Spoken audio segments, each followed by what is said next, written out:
Of the morning, I would like to invite Dr. Sajan Shiva up on the stage. Dr. Sajan Shiva is a professor and chairman of the Computer Science Department at the University of Memphis, in Tennessee.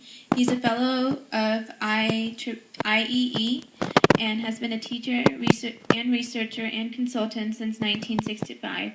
In addition, he's the co-founder and currently president of Siddhaganga Humanitarian Mission of USA. Please give him a round of applause.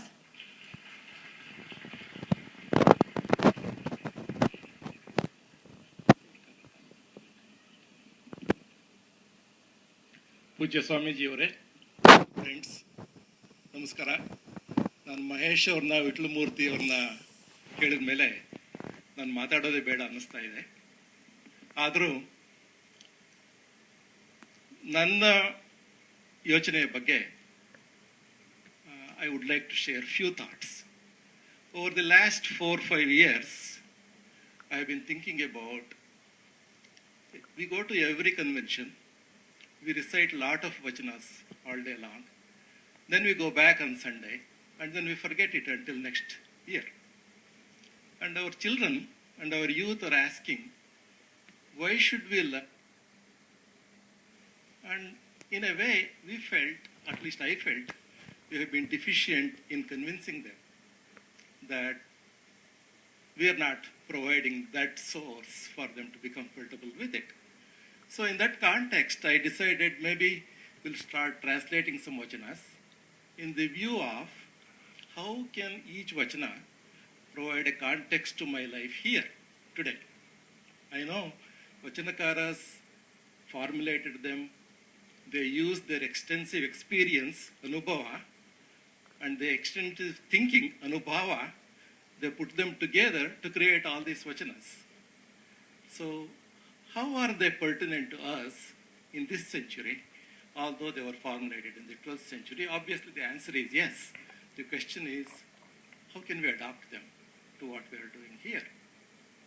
So, to think about it, what is a very, very basic concept of Veerashaivism, if you really think about it? It is what we call Shakti Vaisishtya, Shakti Dvaitya, wherein we think that we are all simply sparks of that Paramatma.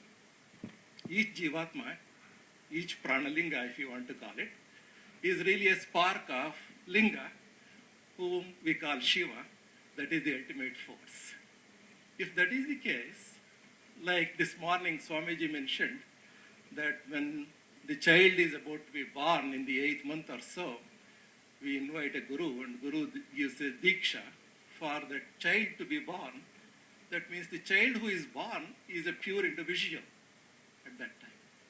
But what happens? Over the years, this individual goes through all sorts of experiences and he collects all sorts of positive, negative things that tinge him, and he becomes an impure individual once again. That means, although in the beginning we were all sparks of the same Paramatma, we were all equal, as the days went by, we became different people. Then when I saw my fellow being, I say, Ivanarava, Ivanarava, Ivanarava. The moment I say Ivanarava, my mind thinks that I am different from him. This difference between us keeps growing. The equality vanishes. I am a rich man, he is my driver. I should not be talking to him. I am a professor, he is my student. I should really treat him only tomorrow, not even greet him today. So that means, how do we bring back the equality all over again? How do we think in terms of coming back to saying, Iva Nammava, Iva Nammava, Iva Nammava. He might be a driver, still he is Iva Nammava. The other individual I see is still a father of somebody, son of somebody, master of somebody, consort of somebody. If that is the case, what is the difference between me and him? But will I be able to get that thinking? Will I be able to switch my thinking to that kind of context? To me, Veerashaiva principles give me a basis to to move towards that. So how do we accomplish that in this world? In fact, we use the words like Shunya Sampadane. To me, Shunya Sampadane is very, very simple concept in the present day world. As we are accumulating all these noises around us, we are building a barrier between me and my fellow being. That barrier is increasing and increasing.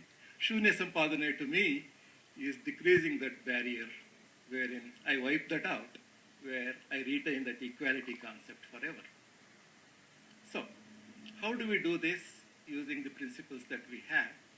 Of course, we have talked about Kayaka, we have talked about Dasoha, we have talked about Guru, Jangama, Linga, and all these concepts. So if I examine my life, I was a youth one day, and then I acquired all the knowledge I needed to.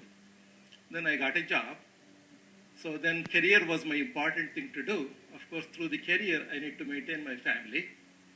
And then eventually, maybe, I will think about the society someday, and I will share my wealth with the society, and then move forward. So the sequence then is knowledge, career, family, maybe society, community, and so on and so forth. But if you look at what Vachanas are preaching us, they say, really all these have to be in you from day one. They are not a sequential type of things. Think in terms of Kayakave Kailasa. So, Kayakave Kailasa, number one, dignity of labor. So no matter what Kayaka you do, not only you should enjoy that, you should do that with your 100%. Once you want to put 100% into it, you must be qualified to do that. That means your education not only should concentrate on the job you are about to do, in addition to that, how the spirituality come into picture while you are part of that learning process. That is where Guru comes in terms of Guru will initiate us into two different things. There will be several different gurus for several different things that we need to get educated in. Of course, our universities and schools give us enough education in terms of our professions, but at the same time, how do we enhance that learning with the spirituality, spiritual context, thinking in terms of I have the Pranalinga in me, and how do I retain that, and how do I find it eventually? Because as we are getting into the domestic life as worldly affairs, we forget that part of it. So how do we bring that back? We need to keep that back. Guru is going to initiate, give us that awareness, give us that knowledge in that time period where we get started. Then, in addition to our profession, he moves us into devotional aspect, the bhakti. That is when the linga comes into picture. When I say linga, I'm thinking in terms of, just to repeat what the Swamiji said this morning, what you have on your palm is simply your Ishtalinga that is given to you as an icon. Yes, we need to go through the rituals of worshipping it. All the Shiva Puja vidhis that Swamiji talked about this morning are pertinent, like he said in the initial stages. But as we go along, we need to move forward from there and say, what is this that is being represented? That Ishtalinga is simply representing the cosmic being, the ultimate force, Paramatma out there. We should be able to realize that. To be able to see that, we need to be able to see past the rituals that we are thinking about. Then, as we grow, as we acquire wealth, the biggest concept is Dasoha. Dasoha is typically termed as giving. To me, Dasoha is not giving. Dasoha is sharing. There is Tanu Dasoha, there is Mana Dasoha, there is Dhana Dasoha. Dhana Dasoha is easy to do because if we have money, we can give it away. But can we share our physical body in terms of helping those who are in need, like making that individual carry the stick from, instead of his wife, he is carrying it, those kind of things. Tanu Dasoha. Gnana Dasoha.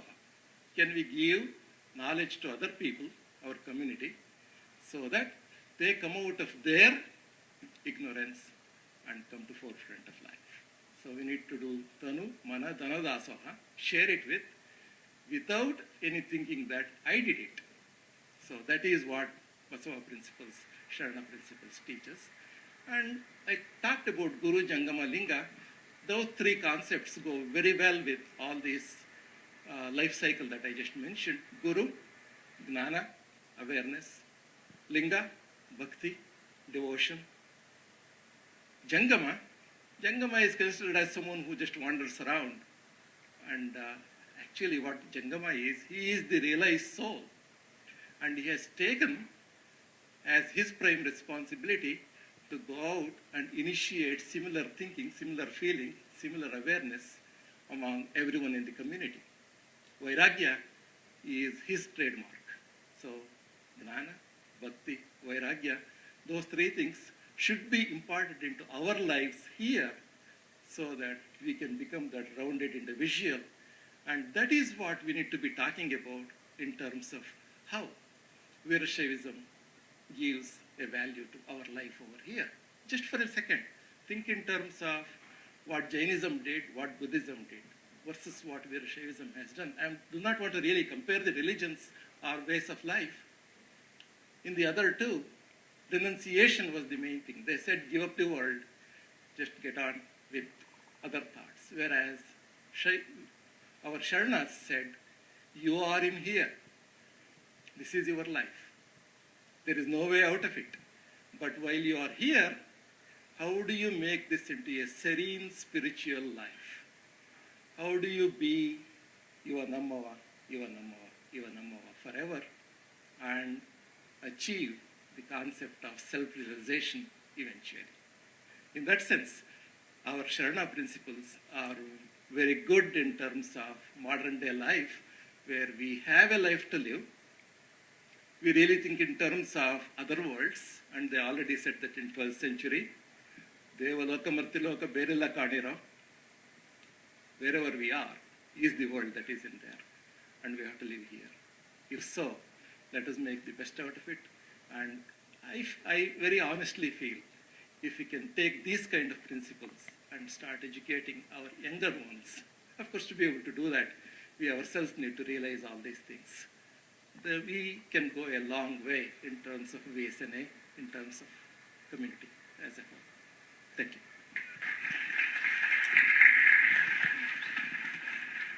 I'd like to invite Vijay Patil on the stage, please.